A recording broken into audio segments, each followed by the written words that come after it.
This is WPSL Port St. Lucie, the talk of the Treasure Coast. The opinions on this program are those of the program host and guest and not necessarily those of WPSL. WPSL does not endorse products that may be mentioned. Any reproduction or retransmission of this broadcast is strictly prohibited without written consent of WPSL. Legal questions? Ask a lawyer. Give us a call at 340-1590, 340-1590 here at the studios of WPSL. And Ask a Lawyer with your host, attorney Stuart M. Address. Good morning, Treasure Coast. It is Friday. It's 10:05 or so. And it's time for Ask a Lawyer. This is where you get to call me and ask me some questions. Maybe you have a case you've been thinking about filing. Maybe you think you're about to be sued. Maybe you have a family dispute or a dispute with a neighbor. Well, this is your opportunity to get a little bit of free legal advice and see whether it might lead somewhere. So give me a call. Any topic is game. If it's not in my area, I will tell you so and do the best I can and hopefully give you at least some practical advice. So to preview today's topic, let me start by saying, Cliff, you are a scoundrel and a thief. What did I do? Now, folks, I got to say for the record, I don't really mean that. Because if I didn't give that disclaimer or retraction, I would have just defamed Cliff Desmond. But he's a public guy. No. I'm wide Okay. open. Calling him a thief Okay. would constitute defamation. The scoundrel is my opinion. Cool. But the thief would have been defamation, and the only question would have been, what are his damages? Probably nothing. But that's just an illustration. Now, Sticks and Veronica, stones break my bones. you are a drive me crazy, absolute right-wing conservative Republican. That's not defamatory. Well, in some cases, a it compliment. is. It is my opinion. It may be a compliment. It is my opinion, and I have the defense of truth. So, folks, okay, that leads us into defamation. I'm a Major League bunny hugger. I am. I'm a Does that tree-hugging mean you're bunny an hugger. environmentalist? Yes. Because I was wondering about hugging bunnies. Bunny hugger. You know, I can call Tree you hugger. I can call you a bunny hugger, and I'm wondering, is that defamation? You know, I mean, What kind of bunny are you talking about? Well, I know. That's what I was wondering. So, you know, defamation is a false statement of fact, not opinion. As we mentioned in our preview last week, opinion is protected by the First Amendment. Now, you might say, oh, wait a second. I thought the First Amendment protected speech, free speech. Isn't that what this country was built upon? Well, yeah, it was. But you have the right to make the statements. It doesn't mean you don't bear the consequences. That's what free speech is all about. If you give speech that is defamatory, you could be held accountable for it. Nobody's going to stop you. Perfect example. Old case, New York Times versus Sullivan, Supreme Court case from the United States Supreme Court, where the New York Times wanted to publish papers with regard to our development of nuclear weapons, just before the bombs were dropped in Japan. They were allowed to go and publish. Now, they could get in trouble afterwards. But the issue of prior restraint, especially of a publication, a newspaper, is so anathema in our system. There are situations, national security, we're about to go on the raid of Osama bin Laden in 10 minutes, and somebody figures it out.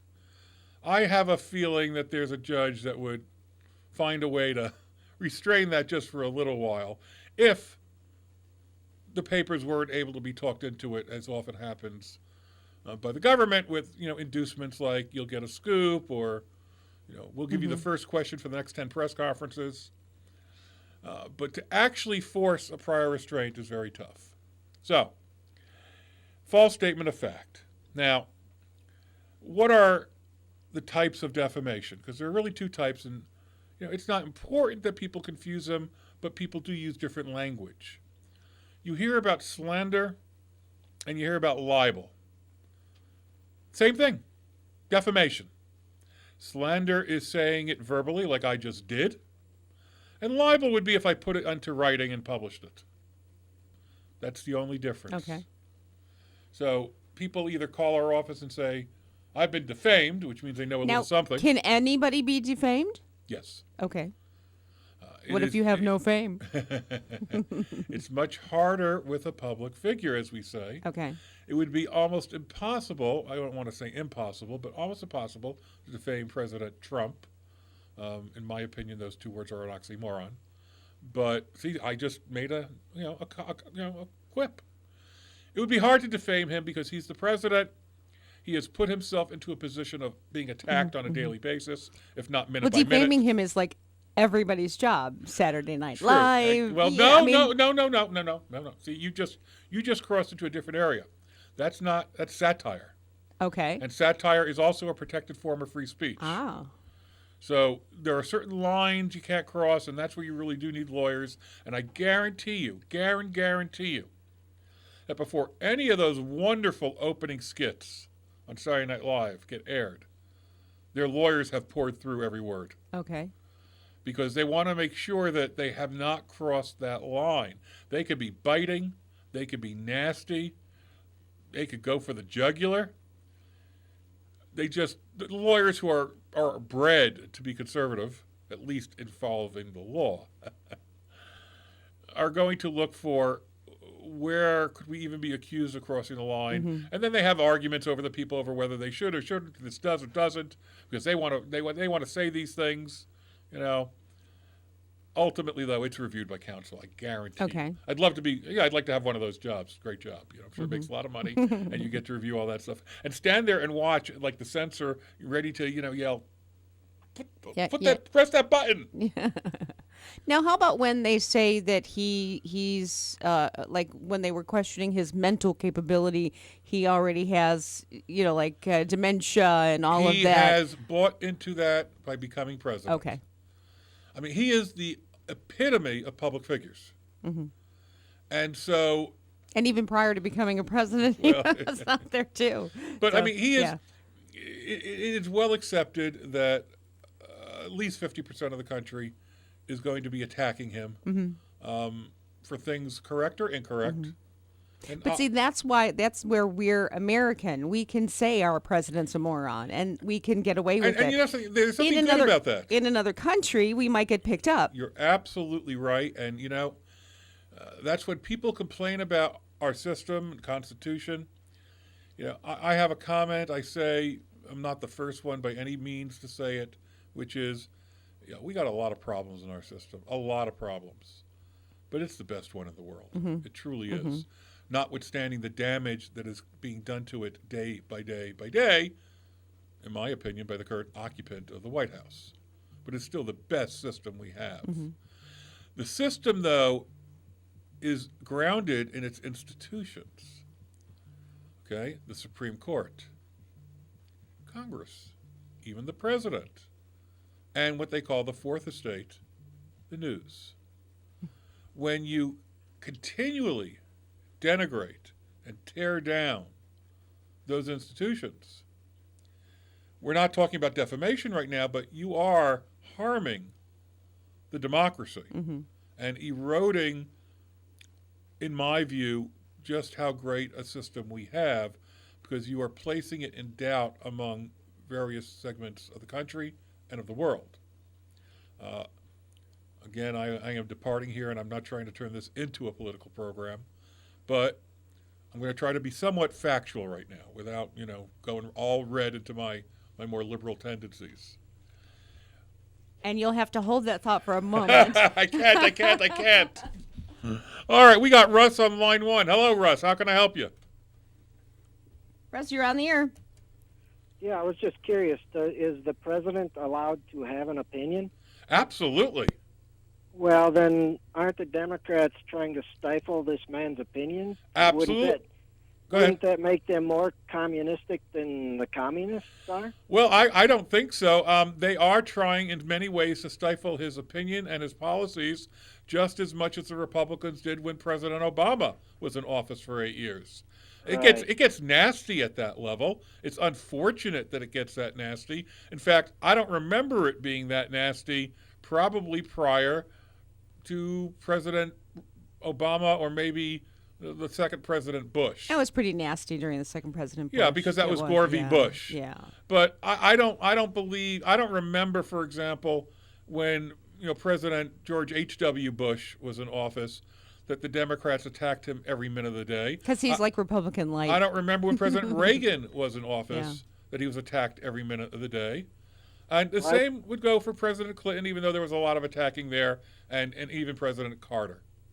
I think the media has given up on the idea that they're out there for us. They're more for their own selves now.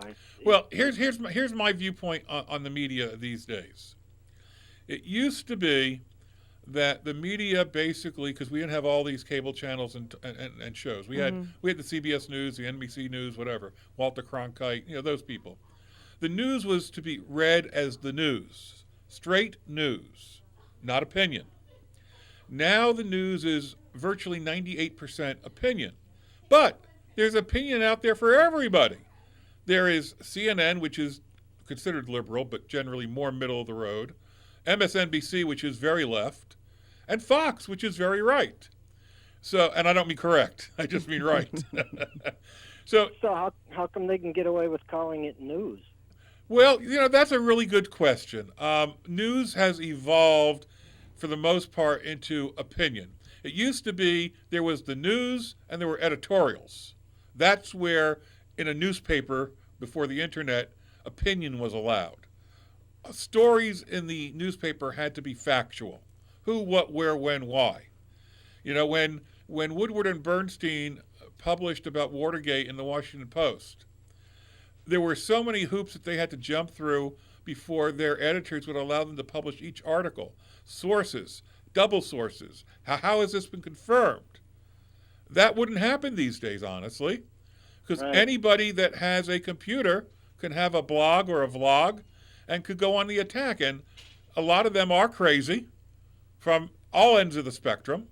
But to go back to your original point, I don't really think the Democrats that are attacking President Trump become communistic as a result of their attacks. In fact, although I don't agree that we should be attacking so much, whether it's Republican or Democrat, the expression of all those opinions, as strong as they are, is really what we're built upon. The whole essence of the First Amendment was a doctrine called the marketplace of ideas. And essentially, the framers of the Constitution really did believe that virtually all speech should be permitted, and that in the marketplace, which is where a lot of the speech occurred, literally in the town center, town square, the marketplace would determine which speech would survive and which speech would fail as a result of credibility and believability. And so that negative speech or untrue speech, the framers believed, would not last very long in the light of day. Unfortunately, now with 5,000 cable channels and with everybody being able, look, I'm doing Facebook Live right now, okay? With everybody being able to do something like that, the marketplace of ideas gets very, very messy. And in fact, again, without saying it changed the election or anything like that, the simple fact is the Russians invaded Facebook during the 2016 election with opinion designed to persuade. And nobody knew it was coming from the Russians. That is still part of the marketplace of ideas, but it's dangerous to our democracy. Well, why is that? I mean, we can't dictate anybody else's country from doing anything. We meddle too. Well, yeah, no, but we tried to keep out foreign influence in our elections. We do. We try very hard to keep foreign influences out of our election, and exactly. For the most part, most countries abide by that. Even the United States, in most situations, where you don't express a preference for a candidate in another country's election.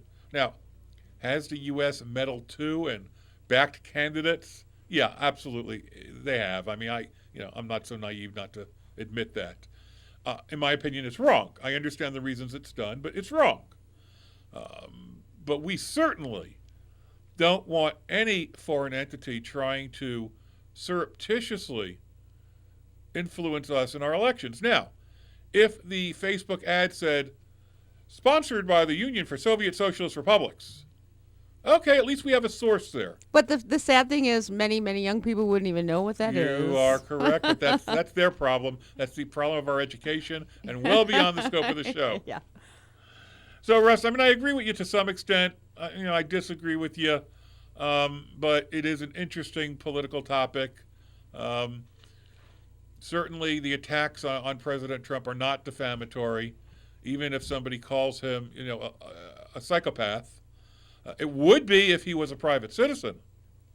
Well, I'm not so concerned about people insulting him. But they're literally trying to get him to stop speaking. But you're disappointed with... You will never get President Trump to stop speaking. No. That is never, ever going to happen. Or tweeting. Trump will probably have 150 tweets prepared to come from his grave. I mean, really, you're not going to get... Look, you're not going to get him to stop speaking. You didn't get President Obama to stop speaking. You're not going to get anybody like that to stop speaking. You're not going to persuade the majority leader in the Senate to stop speaking or the Speaker of the House. The attacks occur. But hopefully the people we put into office, Republican, Democrat, Independent, Democratic Socialist, are strong enough to accept the attacks and continue with the policies they believe are right for the country. And American people need to remember that the attacks are only because of the next election. Well, it again, really doesn't have it wasn't always that way. Well, and, now I realize how old I am Yeah. when I say it wasn't always that way. Yeah. But truthfully, it wasn't. And and you even have senators and congressmen, talking about this now. You had Senator McCain when he came in for the health care vote give this wonderful speech about the level of vitriol and nastiness that exists, on the floor of the Congress, and how in the old days, literally, and still to some people, but not many, you cross the aisle and you have friendships. It used to be, Senator McCain would go have lunch with Senator Biden. They didn't usually agree, but on things they did agree, they were able to work together. Oh, they may not have agreed, but they weren't all that different. Well, the point is, you were able to have friends with people you didn't agree with politically, and that made it easier that when an issue came along on which you could have agreement, that you could work together, and the Republican would be able to draw Republicans in, and the Democrat would be able to draw Democrats in. And it's just not happening now. And that is the essence, in my view, of the problem with our system. I don't know how you correct it. But it's hard to say. People just need to be nicer. But the people that are in Congress now, there's 535 of them. I'm going to say 500 of them are doing it wrong. Okay? Maybe way back then it was 200 doing it wrong. But when you vote Republican only because you're a Republican, and when you vote Democrat only because you're a Democrat, you're not doing your job. Okay? It used to be the Democratic Conference would let some of their Democrats be released to vote their conscience on issues that they really believed in, and they knew they were going to lose some. And same thing for the Republican Conference. Now they try to hold them to heel with threats of losses of committee chairmanships or seniority in committees, or we're going to give you the D.C. Public Works Committee, and it's a topic for another radio show, and it's not really even a legal topic. It's a political topic. So, moving back to defamation. Okay? The elements of defamation are a false statement of fact that is about you and that is made to a third party and that it causes you injury in some sense. Doesn't mean physical injury. Do you have to prove that injury? Yes, you do. Okay. Unless, the law has exceptions for everything. Unless it is what is called defamation per se. Now, when I file a defamation complaint, I'm going to have a count called defamation, and if it suits it, I'm going to have a count called defamation per se. What's the benefit of per se, you ask? Two things, really. First, some damage to you is presumed, so you don't have to prove it. Okay. Now, that means you might get $1 from a jury, or the jury might say, well, we're presuming damages to you, and this was really horrible what was said to you. Here's $100,000. But damage is presumed. Now, if you can prove damages, that's wonderful. Helps your case. But if you can't, it's still presumed. You haven't lost that element. The other thing is intent is presumed. See, defamation can be willful or negligent. And you have to prove intent. It can be willful, reckless, negligent. If it's defamation per se, you no longer have to prove intent. It's presumed. So those elements of defamation are they basically taken away from your obligation to prove them if it's per se defamation. Now, hey, yeah, it sounds wonderful. Let's do everything defamation per se. It doesn't work that way. Defamation per se is limited to very prescribed categories. And essentially, just to make sure I get them all here, criminal activity, like when I called Cliff a thief, and then retracted it immediately. Okay. For the record. All right. Immoral activity. You are a slut. That is defamation per se. Well, you hear that in high school all the time. Well, let me tell you something. These kids. Wow. Yeah, let's be serious for a second. Yeah, you're right. You do hear it in high school all the time. And sometimes the person who is called a slut ends up committing suicide. Okay? I know, for example, since I'm an alumnus at Rutgers, somebody who was gay and who was still in the closet a few years ago was outed by his roommate and committed suicide. Now, I don't know if there was any defamation there, but based upon the statements, you're gay, that's true. Okay? But there were criminal charges filed on what I'm not exactly sure, and I'm sure there were civil actions, that because the statements proximately caused the suicide. Okay? But again, returning us to defamation, in your example, 9th grader calls another 9th grader a slut. Everybody in the school rallies around it and starts calling her a slut. She's humiliated. She can't eat. She doesn't want to go to school anymore. She closets herself in her room. She's crying all the time. Parents have to take her to a psychiatrist and a therapist. I believe there's a defamation claim there. Now, the complication? The person who made the statement is a minor. So what do? Now we go into a different area of the law, which I'm not fully prepared to discuss today, which is when are parents legally responsible for the tortious conduct of their children? There are many instances in which parents are responsible.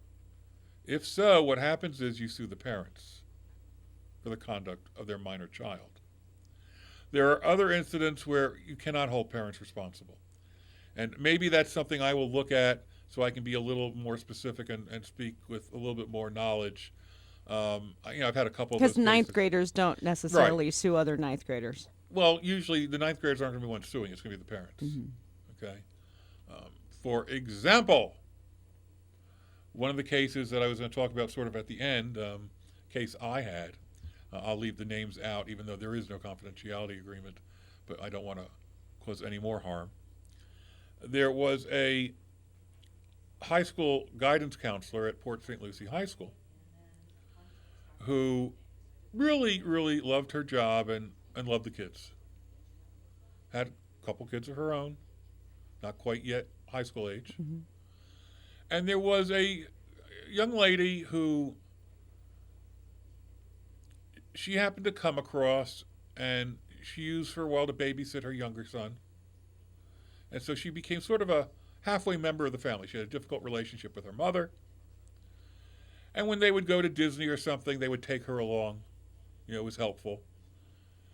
And at some point, the guidance counselor decided it's no longer a good idea to have this girl around.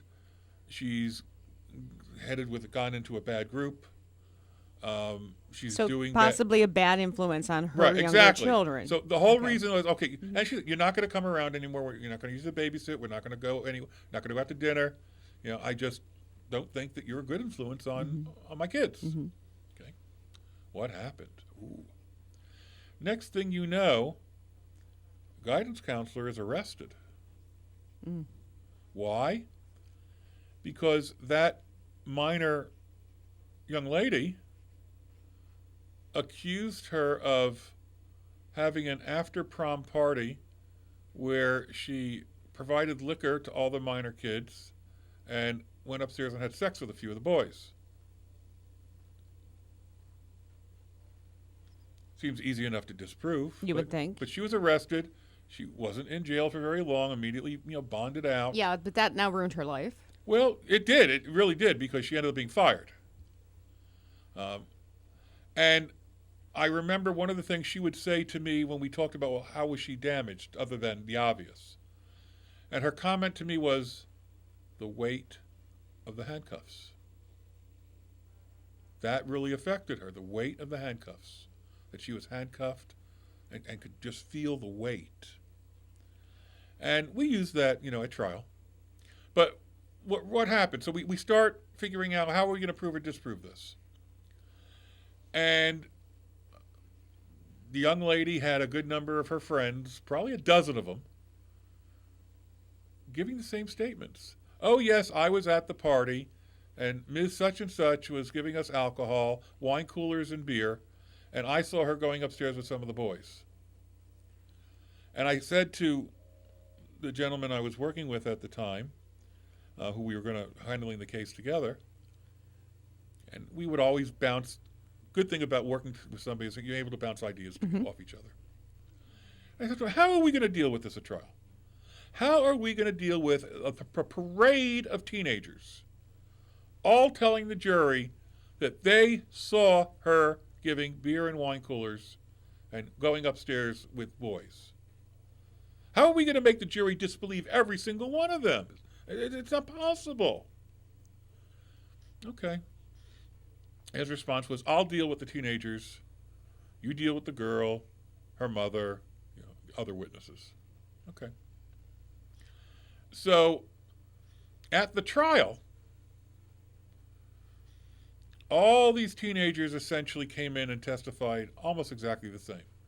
Now, when a whole bunch of people testify exactly the same, you start to wonder, have they rehearsed their story? Well, it doesn't sound like their own memories Exactly. because they would have different memories of that night. Exactly. Now, the basic story was there were red Solo cups, and now the red Solo cups meant that they were filled with wine coolers or beer, and then the sex issue was just seeing her go upstairs. So he got to, I won't say necessarily he was the last kid that testified. He might not have been. But they got to one of the kids who wasn't going with the program. He wanted to be even more elaborate with his story. Okay. And the story wasn't beer and wine coolers, it was hard liquor. And it was a story about a particular type of liquor, Goldschlager. And he testified that he asked the plaintiff about these little specks that he saw at the bottom of the bottle. And she told him, well, they're gold flakes. And he said, well, I decided, gold flakes, I'm going to go out and buy me a case of this Goldschlager. I'm going to pour out all the liquor and get those flakes and go sell them and make money. The stupidity in that testimony really did undermine everybody. And could we be sure that the jury was going to see it that way? No. But it was just so outrageous. And he was telling the exact same story as everybody else except his little elaboration. which was inconsistent to everybody else. Yet they were all at the same place. So presumably the others would have testified about Goldschlager too. In the end, she won and had, with attorney's fees, close to a $1 million verdict. The insurance company had to pay it, because these were the old days of the old types of homeowners policies where defamation was covered. They aren't anymore. And the policy limit. This teenager's parents' homeowners policy. Yes. Had to pay the guidance Yes. counselor. And the parent of the mother of the young lady got into the conspiracy. She became a vehement adversary of the plaintiff as well, even though she was always so thankful for everything the family was doing for her daughter, during all those prior years. But did she investigate her daughter's statements to her? No. But she went on a rampage of telling everybody and complaining to everybody about the plaintiff, and that was defamatory too. So they were both sued. And the policy limits were $300,000. And at one point we were willing to settle for the $300,000. The insurance company refused, went to trial. And because they exposed, this is an issue of insurance law, folks, because they exposed their insured to an excess verdict when they could have settled for policy limits, the insurance company was on the hook for the entire caboodle and had to pay it. So, yes, defamation can destroy somebody. It took years. She's relocated. She's remarried. She is working in a very nice job, and life is good. I don't think those memories will ever disappear. No. But, okay, our system, unfortunately, in civil justice is money is what you get to heal your wounds. It doesn't really. No, you can't put trust back. You Right. can't, yeah. I don't think she'll ever get a job in a school again, but she was vindicated. Well, she may be a little afraid to get into a school That's true. situation. I would. So, that is a defamation war story. And it was not an easy case. It was a 2-week trial. It was nasty. As a matter of fact, little aside here, there were 2 lawyers representing the insurance company from West Palm Beach. And then there was, I'll call him my boss and I because I wasn't technically a partner, but 2 of us. And it got nasty enough. We had a wonderful, wonderful judge who's since deceased. He was very old at that time. It was difficult to understand a lot of what he said, but his brain was sharp as a tack. So if you had appeared in front of him regularly, you could understand him. If you hadn't, you had a problem. So the Palm Beach lawyers were constantly asking him, Judge, could you say that again? And of course, a certain number of times that gets annoying. And during the course of the trial, he admonished every lawyer. And that means basically threaten you with contempt. Behave yourselves. And the 2 Palm Beach lawyers really got yelled at. My boss got a good talking to as well. My incident, it's like hockey. They only see the second person in. I was arguing an issue about the rules. And one of the attorneys from the other table tossed their rule book over at me onto my desk. Well, here are the rules. And I tossed that book right back at them. I don't need your rule book. I know the rules. Well, the judge saw me doing the tossing back to them. Okay, yeah. And I'll never, ever forget what he said to me, verbatim. Mr. Address, would you kindly conduct yourself like a gentleman attorney? That was my admonishment. The most beautiful, gentle admonishment one can ever have. So maybe he did see the first toss. I don't think so, but it was a very, very gentle, moderate, mild admonishment. I'll always remember it, unlike a certain federal judge who once admonished me and then had to eat his words. But that's a story for another time. So, all right, what is factual? Factual is a statement that might hold you up to scorn, hatred, ridicule, disgrace, contempt, those types of things. Oh, and by the way, we did detour a little bit. in addition to criminal activity and immoral activity, which are per se, accusing a woman of being unchaste, that comes from way back in the common law, is still per se defamation. Basically what that means is accusing somebody of not being a virgin when they're a virgin is defamation per se. Accusing somebody of being incompetent in their job, their trade, or their profession is defamation per se. So folks, when you go onto all those social media sites Wow. and you leave reviews of your plumber, your electrician, your lawyer, Your competition. you need to be concerned about being factual. There have been lawsuits over posts, and the people suing have won. You cannot, in a factual manner, make accusations that you're not going to be able to prove. Now, if you stick to opinion language, you're safe. But if you call that carpenter a thief, that's not considered opinion. That is considered defamation and defamation per se. And if that carpenter wants to get nasty and sue you, you're going to lose. Now, if you phrase it, he stole my. I feel he stole my money. Excellent Okay. question. There are a legion of cases on that. You cannot change a factual statement into an opinion statement by adding those qualifiers. Okay. It won't work. No good, huh? Opinions are opinions and facts are facts. So if you say it's my opinion, Well, no, because you're changing the quality. It's my Okay. opinion he's a thief? No. okay.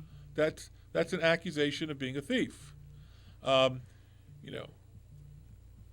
It's my opinion that he didn't do the job properly. He didn't do the job well enough.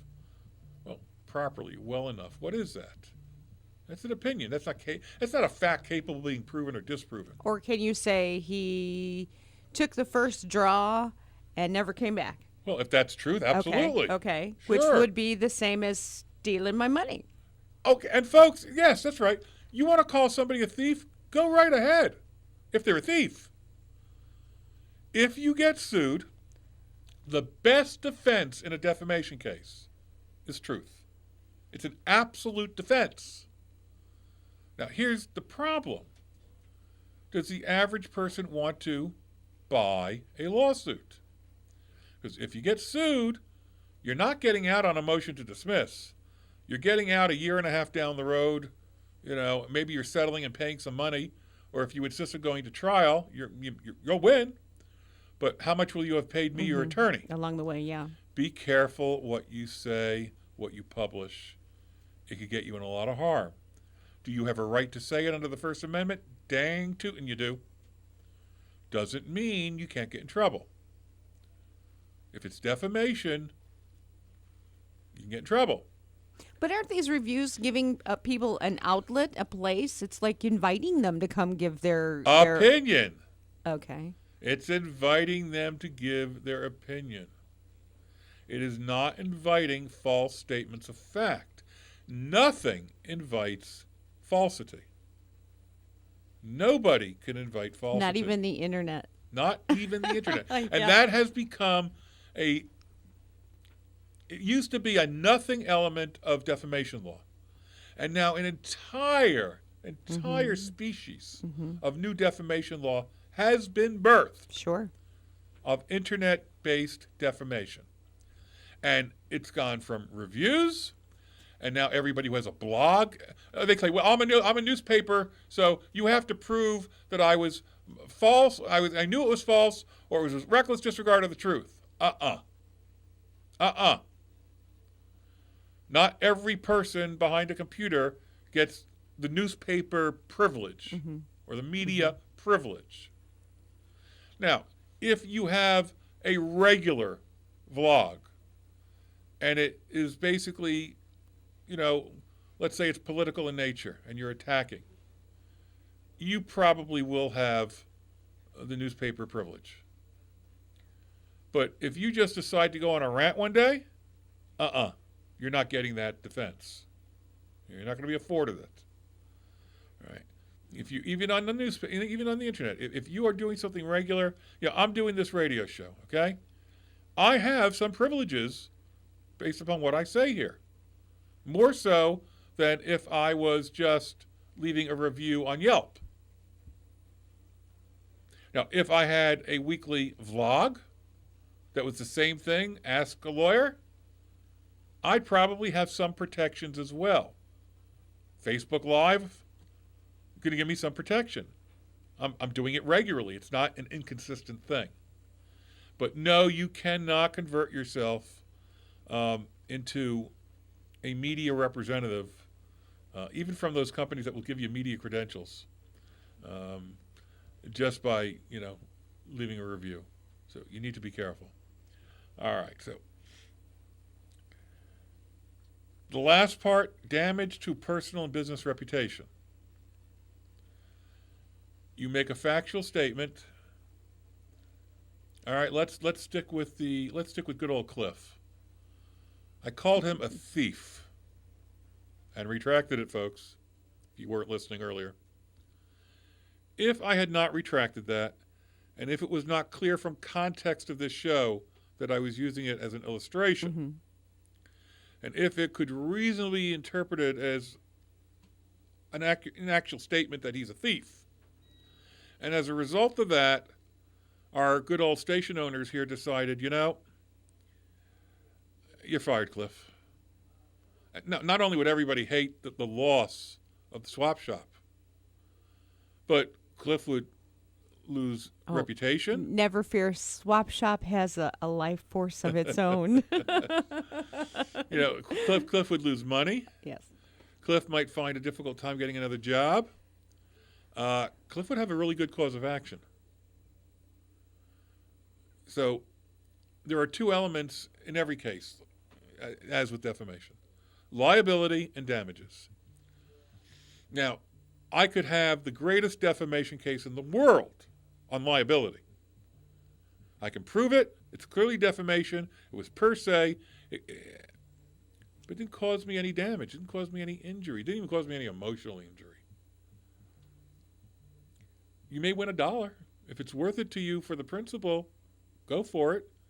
Most attorneys will take that kind of a case on an hourly basis. A really good defamation case, attorneys will take likely on a contingency fee. So if you don't have the damages tied to it, you may find a harder time getting your case into the system. And even if you win, what you get might be worth wallpaper. You can wallpaper your walls with the judge and make a lot of copies, and you have a pretty wall of judgments. And sometimes I have to tell prospective clients that the person they want to sue has nothing.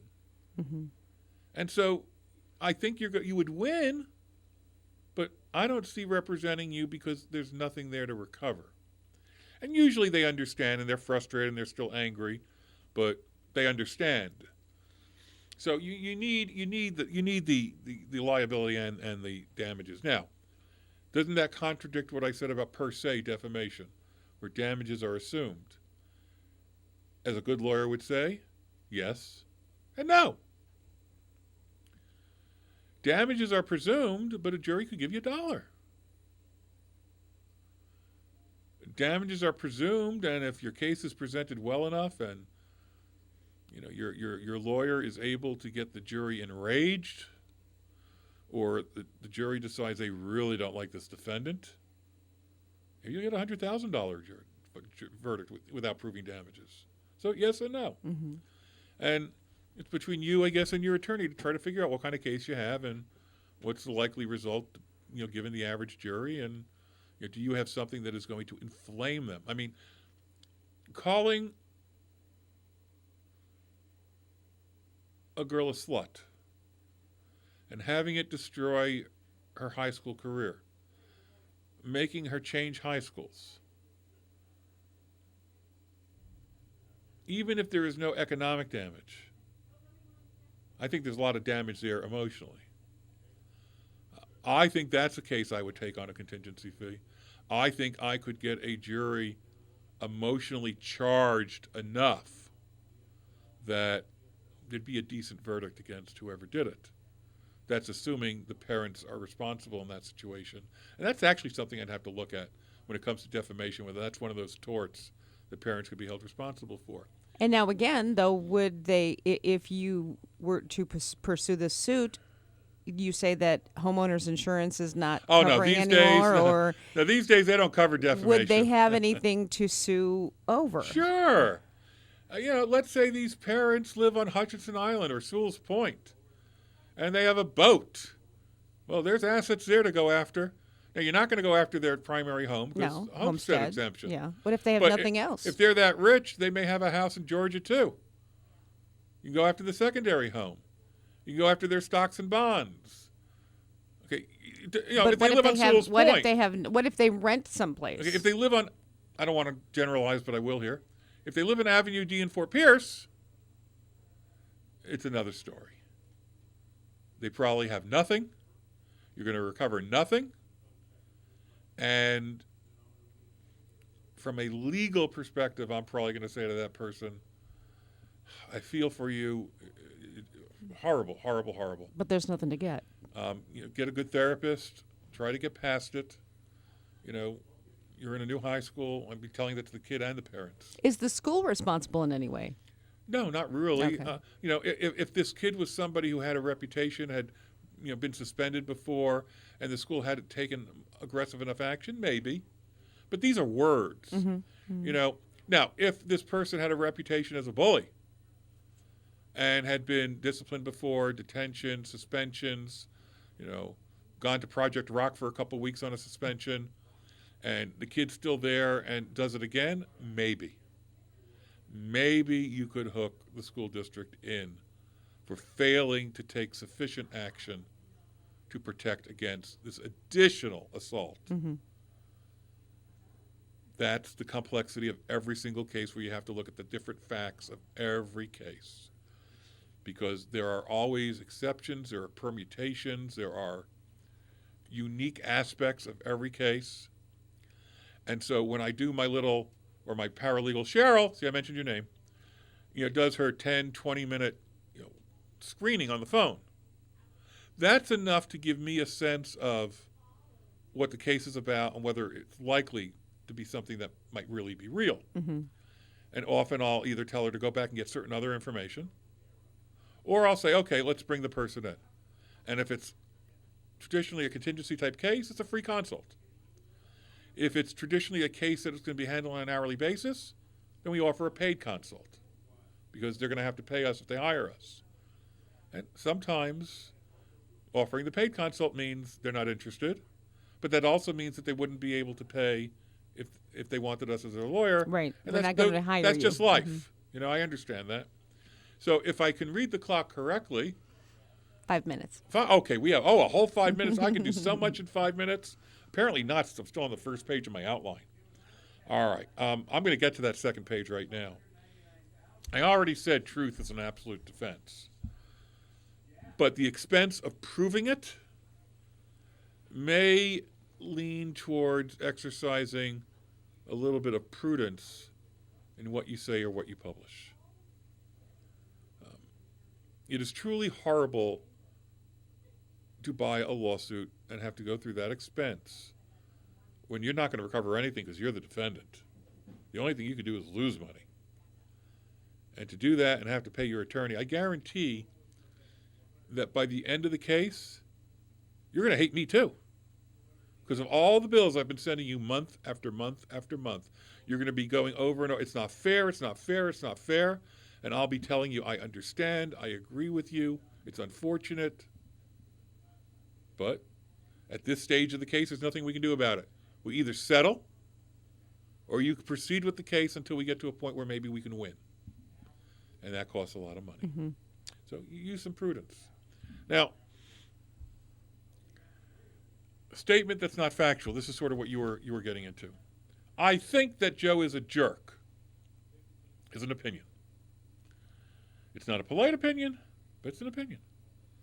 Joe stole $1,000 from his employer is not an opinion. That is an accusation of criminal conduct in his job. It's defamation per se. Now, can you get away with it, as you asked, saying, I think? I think Joe stole $1,000 from his employer. No. I think that Joe is a jerk. Yeah, that's okay. Mm-hmm. Still an opinion. I think that Joe stole money from his employer. Implies that Joe may very well have stolen money from his employer. Mm-hmm. It doesn't change anything. I mean, in my notes here, I don't have all the case sites, but I can probably give you a good number, even in Florida, that say it doesn't do it. Now, there's another type of statement that we haven't talked about, and we can maybe end up on that one. It's not opinion, and it's not fact. What is it? It's mixed opinion and fact. Okay? When you parse through the language, let's say, of a paragraph, either verbal or written, there are going to be a lot of statements. Some of them are opinion, some of them are fact. The opinions are going to lose if you pursue them in court. The facts are going to win, assuming it's not truthful. There are statements that are so complicated that they're considered a mixture. And what you do with a mixture is you look at what would the reasonable person hearing it or reading it, how would they interpret it? It's the reasonable person standard.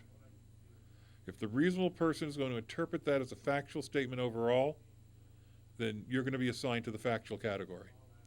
If a reasonable person is going to view it as opinion, you're going to have a defense. And if the person who it was said to or about viewed it as fact, not opinion, but a reasonable person would view it as opinion, that plaintiff is going to lose, most likely. But these cases can get complicated. So, qualified immunity. Great word. In a very short summary, which maybe we'll expand on next week, when we continue with defamation, do it or don't do it. Qualified immunity are immunities that occur in various situations. You make a statement to the police as part of an investigation. It's a factual statement and it's not truthful. You have a qualified immunity. You call DCF. You have a qualified immunity. Now, how do you lose that qualified immunity? Notice I said qualified, not absolute.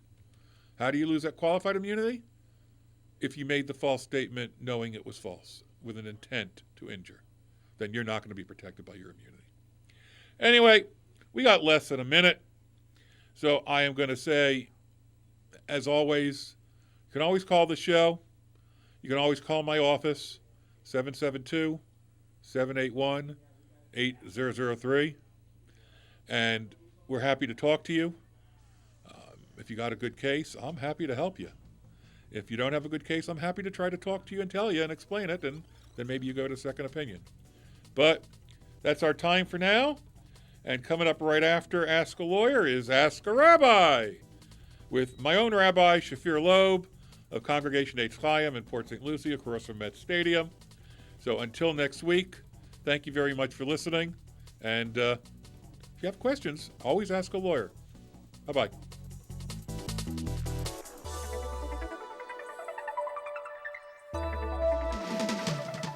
This is WPSL Port St. Lucie, the talk.